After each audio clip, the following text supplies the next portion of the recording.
بعديها.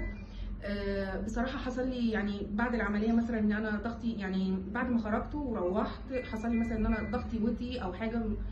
لقيت الدكتور والتيم بتاعه هم اللي بيتابعوني بالتليفون يعني لحد ما وصلت المستشفى.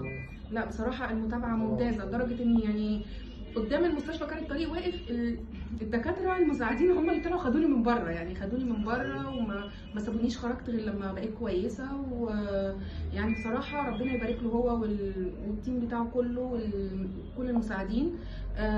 طبعا ندى، يعني انا تعباها كل شويه استفسارات استفسارات.